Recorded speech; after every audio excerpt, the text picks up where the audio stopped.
ühe maailma juhtiva konsultatsioonifirma väga edukas töötaja oli oma tööst täiesti väsinud.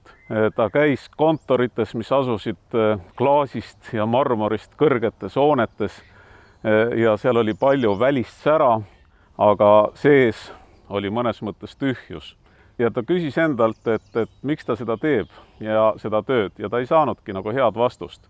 Ja tuli sealt töölt ära ja küsis järgmise küsimuse, et mis on see asi, mida ma praegu oma elus saaksin teha, mis oleks nagu kõige tähenduslikum üldse. Ja edasine on ajalugu. Selle mehe nimi on Frédéric Laloux ja tema raamat organisatsioonide taasleiutamisest, Reinventing Organizations, on saanud juhtimisvaldkonnas täielikuks hitiks. Ja mida ta siis avastas? Et ta oli oma töö käigus aeg-ajalt kohanud selliseid nagu veidraid organisatsioone. Veidraid selles mõttes, et seal puudusid sisuliselt näiteks juhid või inimesed võisid teha kõiksugu otsuseid. Ja et need olid nii veidrad organisatsioonid, et nendest ei kirjutatud kusagil sellepärast, et kui sulle tänaval nagu päriselt roosa elevant vastu tuleb, siis sõna otseses mõttes sa ei usu oma silmi. Ja see on nii veider, et keegi ei julge nagu sellest isegi kirjutada, sest samas need organisatsioonid olid ja on väga edukad ja neid on väga erinevates valdkondades. Näiteks käigukastitehas Prantsusmaal, näiteks Hollandi kõige suurem, kõige edukam koduõendusfirma, näiteks kool Berliinis, nii et väliselt ei ole neil nagu midagi ühist. Aga need praktikad, need ometigi neid ühendavad. Ja Laloux uuris siis lähemalt 12 organisatsiooni ja kokku 50 ja siis tuli välja, nagu destilleeris välja siis 3 sellist suurt läbimurret. 3 nii-öelda täiesti sellist uut ideed juhtimises. Esiteks, et nendes organisatsioonides paistab kõigil olevat selline suur evolutsiooniline eesmärk, mida töötajad päriselt ka jagavad. Et see ei ole nii, et see on kusagil kirjas ja siis, kui näiteks minu käest küsitakse, et mis on teie organisatsiooni missioon, et siis ma hakkan mõtlema, mis kusagil kirjas oli. Ei, et ma oskan seda oma sõnadega öelda. Teiseks, mis on kõige huvitavam osa mõnes mõttes ja kõige praktilisem on see, mida nimetatakse siis ise organiseerumiseks.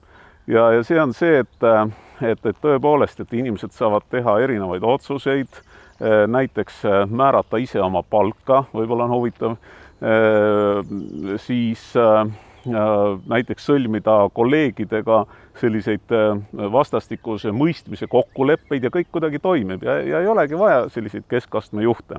Ja kolmandaks, et inimene saab töö juures ka olla inimene, et ta ei pea nii-öelda pähe panema sellist töömaski. Me kõik oleme nii-öelda terviklikud inimesed ja seda tunnustatakse ka töö juures ja on vastavad struktuurid siis coachingu näol või ringide, juturingide näol või kuidas iganes, et see sinu inimlik pool saaks seal täielikult olemas olla.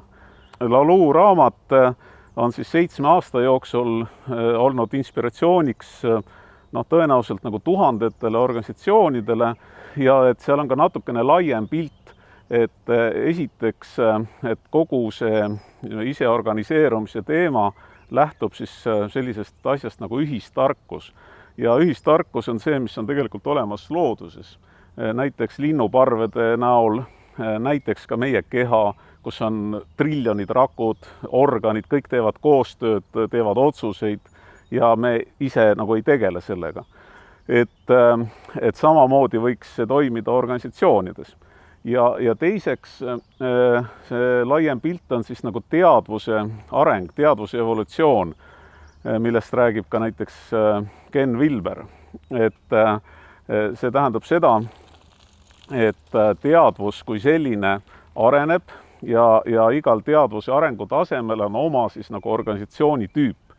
Et näiteks mõnesaja aasta eest oli siis organisatsiooni tippkirik või sõjavägi, siis praegu võiks öelda või vähemalt 20. sajandi teises pooles oli selline väga nii-öelda edule orienteeritud suur firma, Microsoft näiteks, et praegu siis on toimumas selline nagu suur hüpe, teatud mõttes nagu tundmatusse, et kus iga inimene saab võtta ka tööl vastutust ja on usaldus ja kõik see kokku on ka nii-öelda edukas. Ja lõpetuseks ma küsin sinult, hea vaataja, mis on kõige tähenduslikum asi, mida sa praegu oma elus võiksid teha päriselt?